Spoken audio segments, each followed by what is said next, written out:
नमस्कार। आज बात करेंगे महाराष्ट्र में एक गेम चेंजर पॉलिटिक्स की, जिससे इन्होंने बहुत कुछ बदल दिया है।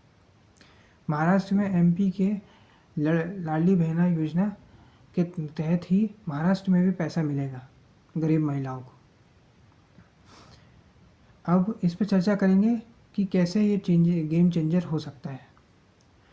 अब तक ये लग रहा था कि महायुति को 80 से 85 सीट से ऊपर नहीं मिल सकता है, लेकिन अब हो सकता है इसके बाद 110 से 125 सीट के बीच में ये जीत जाए। और अभी तो इलेक्शन है भी नहीं, अभी तो नवंबर में इलेक्शन होगा, 2 महीने में कुछ और ले आएंगे।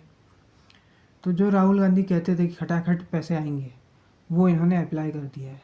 क्वेश्चन पेपर लीक करके भाजपा वालों ने ही अप्लाई कर दिया है। तो अब महायुति थोड़ी और स्ट्रांग हो गई है।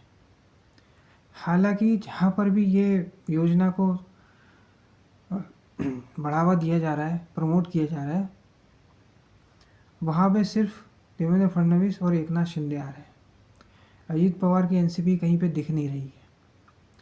हो सकता है कि ये बाद में इलेक्शन से पहले या इलेक्शन के बाद अलग हो जाए और साथ में ना लड़े।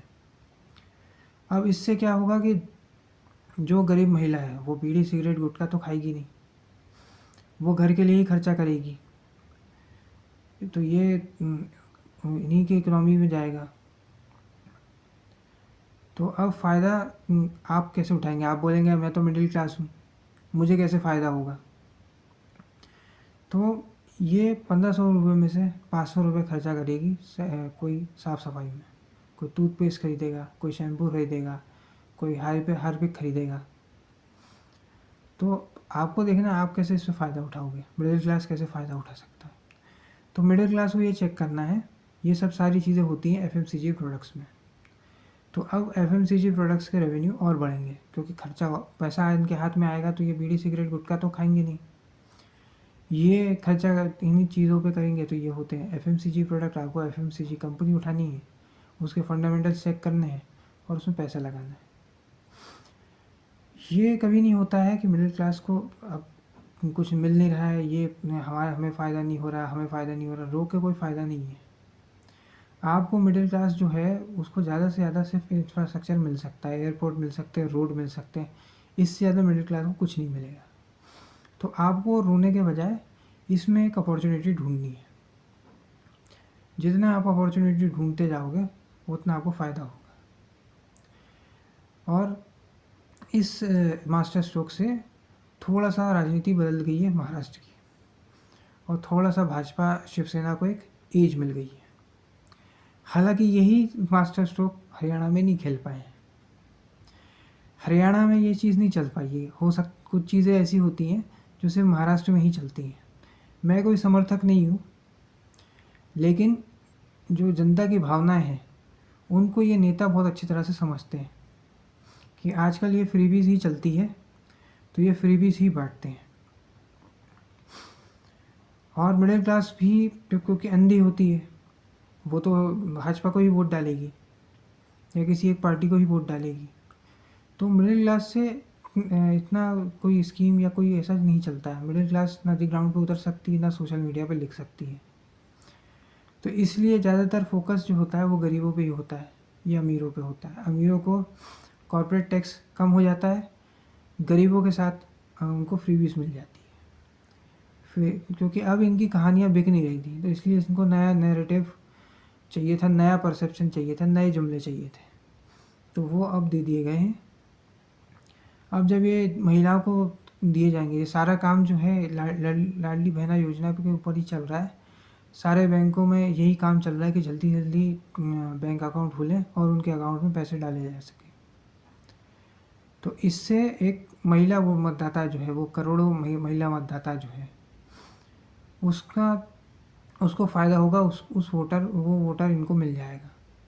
और अब ये इनको प्रचार करेंगे, हर जगह जाए पोस्टर लगाएंगे, हर ऐड में आएंगे, वीडियो ऐड हो, रेडियो पे ऐड हो, न्यूज़पेपर में ऐड हो, बड़े बड़े फ्रंट पेज के ऐड देंगे कि हमने ये किया, हमने वो किया है। मिडिल क्लास तो वैसे भी दीवानी है, तो मिडिल क्लास तो वोट डालेगी, चाहे आप कितना भी समझा दो। अगर आपने सोशल मीडिया पर लिख दिया है या आपने पहले ही बता दिया कि हम तो इसी को वोट डालेंगे, तो कोई भी पॉलिटिकल पार्टी आपकी तरफ देखेगी भी नहीं। आपको गरीबों की तरह होना है या अमीरों की तरह होना है, बताना ही नहीं है।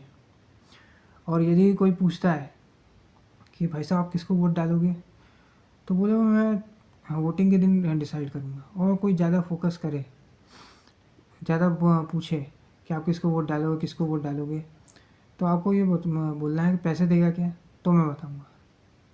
लेकिन मिडिल क्लास जो है वैसी भावना में बह जाती है राष्ट्रवाद के, धर्म के, और फिर वो भावना में बहकर ये बता देती है कि हम तो इसी को वोट डालेंगे, जबकि जनता कोई भी आपसे पूछ नहीं रहा है। आप कोई पोस्टर, कोई वीडियो देख लो जहाँ पे कोई गले में आईडी डाले हुए कोई बंदा दिखे जाए, आपको कोई ऑफिस वाला बंदा दिख जाए, ऐसा कहीं नहीं होता है।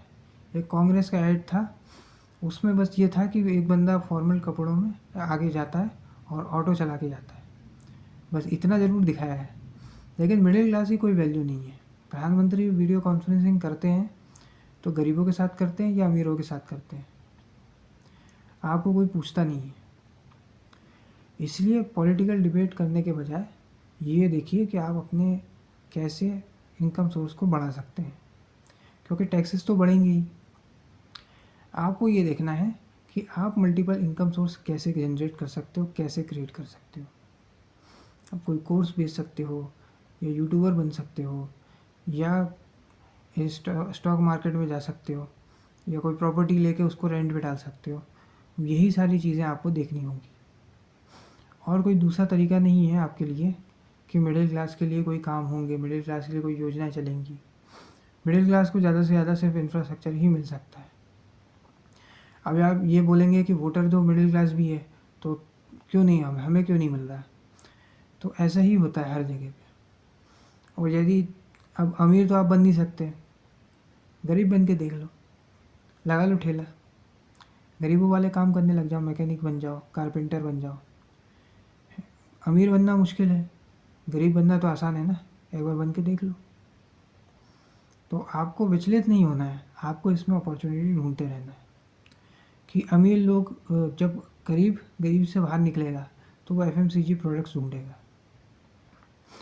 और इसलिए बहुत ज़्यादा पॉलिटिकल डिबेट में फंसने से कौन सा क्रिकेटर अच्छा है, कौन सा पॉलिटिशियन अच्छा है, कौन सा एक्टर अच्छा है, उसके बजाय 24 घंटे ये सोचिए कि पैसे कैसे कमाए जा सकते हैं नौकरी के साथ साथ। अगर अब टैक्सेस हमेशा बढ़ते जाएंगे, इसलिए आपको हमेशा इसके साथ कुछ ना कुछ करते रहना है, बार बार ट्राई करते रहना है। अगर आप ट्राई नहीं करोगे तो एक दिन आप भी लोअर क्लास में पहुंच जाओगे। अब हम गिग इकोनॉमी की तरफ बढ़ रहे हैं। जैसे यूएसए में होता है कि मैकडोनल्ड में काम करने वाले को पर आवर $3 से $4 मिलते हैं। तो अब जो जॉब करते हैं, जो परमानेंट वाली जॉब करते हैं, उनकी क्वालिटी ऑफ लाइफ सफ़र करेगी आगे चल के। इसलिए किसी भी डिसीज़न में आपको उसके अगेंस्ट में नहीं बोलना है, क्योंकि आप वो कुछ कर ही नहीं सकते।